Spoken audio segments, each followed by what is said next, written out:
Hello everyone, I would like to welcome you in today's class, and today we are going to see the numbers, and today is our third day of Python. And if you want to watch the previous videos of this playlist, then I have given it in the description and as well as in the I button also, so you can access that playlist from there. So let me write the new name for today's class. So I am writing 3, today is the third day, and we are writing numbers.py, and don't forget to write .py after the name of file because it is for the Python.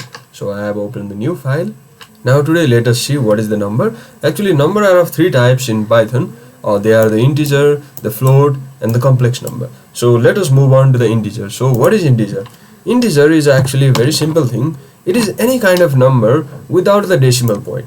If it doesn't contain the decimal point, then it is the integer. For example, let me give you example like 78.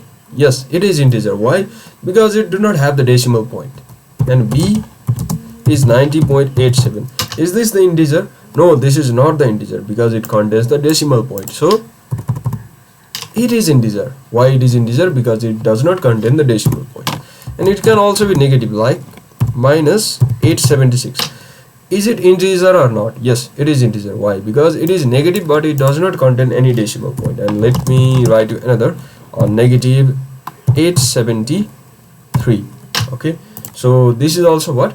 This is also integer. So what is integer? So integer are those numbers without decimal points. They can be either positive or they can be negative. And let me show you how this is integer. Okay, so let me print the type of this function, type of this variable, not the function, type of this variable. So let me print this and let me show you what it shows.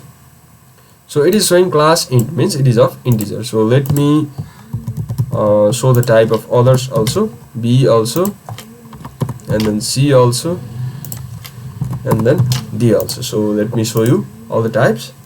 See, all these are of class integers. So these are all integers. Now I hope you are very clear what are integers. Now let us move on to the float. Okay, what is float? Float are those numbers which contain the decimal points. Now the previous integer, they do not have the decimal point, but this float contains the decimal point. Okay, for example, let me show you 56.76. Is this the float? Yes, this is the float. Why this is float? Because it contains the decimal point.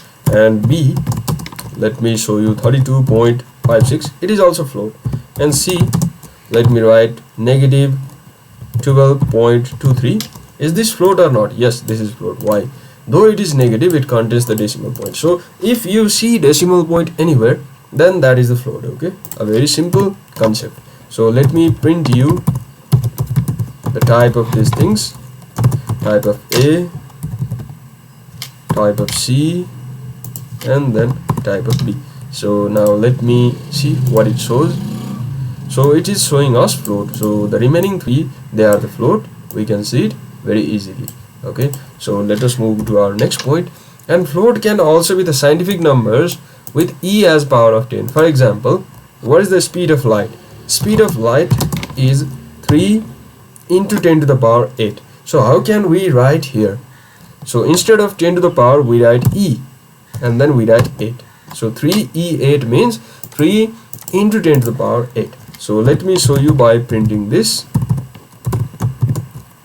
So print a, let me see what it shows. So see, you can see 3 into 10 to the power 8. You can see 8 zeros here. So instead of into 10 to the power, we write e for the exponential, not the exponential for the power of 10. Actually, e doesn't work as exponential, e work as the power of 10. Exponential means different thing. Okay, so what is the mass of earth? Mass of earth is 6 into 10 to the power 24. So how can we write that here? So 6e24, this is the mass of earth. Let me print this, print m, let me show you. So it is also showing 6e10 to the power 24, means after 6 there are 24 zeros.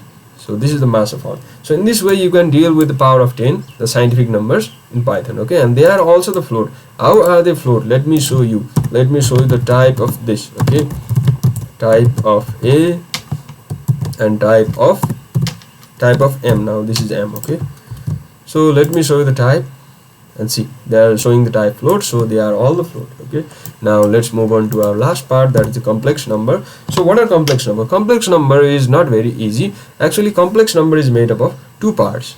What are they? Real and imaginary part. So the real part, we write number like this and we write plus, and for the imaginary part we write number along with the j. For example, 6j. Now see here very carefully, this 4 is the real part while 6j is the imaginary part.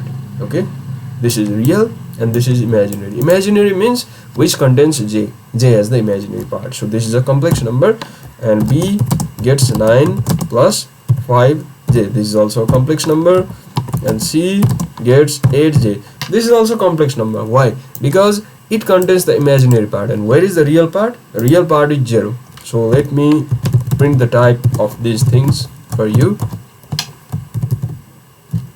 C, and then this is B. So let me print you the type, and let me see what it shows. So it is showing us the complex. So these are all the complex numbers. So for understanding complex number, if you see j anywhere, then they are the complex number. If you see numbers along with the j, then they are the complex numbers. Now we will learn one more thing, that is to convert between these number types. Okay, so how can we convert between among these numbers? Okay, so for that, let me write a as 7, let me write b as 34.65, and let me write c as a complex number like 3 plus 8j. Okay, so this is integer. We are very clear. This is float. Why? Because it contains the decimal point. And what is this? This is complex number. Why this is complex number? Because it contains j. If it contains j, then this is the complex number. Now suppose I want to convert this a integer into float and complex number, then how can I convert it? I can convert it very simply. So I write first print, then I write I want to convert a into float, then I write float, then I write a inside it, then now it is converted into float. Okay, so let me show you. See, you can see here 7.0, so it is converted into float. Now I want to convert this a into complex. How can I do that? It is very easy. I write complex, then I write a. So I want to convert this a into complex now, and let me show you by printing. So see, this is converted into complex, means it has shown us j as well, and that j contains 0. Okay, so now I want to convert this b float into the integer and complex. So let me do that also. Print integer and b. I am converting this b into integer now, and you can see this as 34, so it is only 34 now. It is without the decimal point. And let me show you another one. Complex. Let me convert it into complex and b, and then we can see it is converted into complex also. So we can convert these like this. Now I want to convert this complex into integer. So let me do it by very easily. I want to convert it into integer, this c, and let me show you by printing this. Now for this it has shown us error. So this means we cannot convert the complex number into integer. Okay, what about the float? Let me show you by converting this with float. So float, it cannot be float also. So one thing we are very clear, we can convert integer into float and complex number.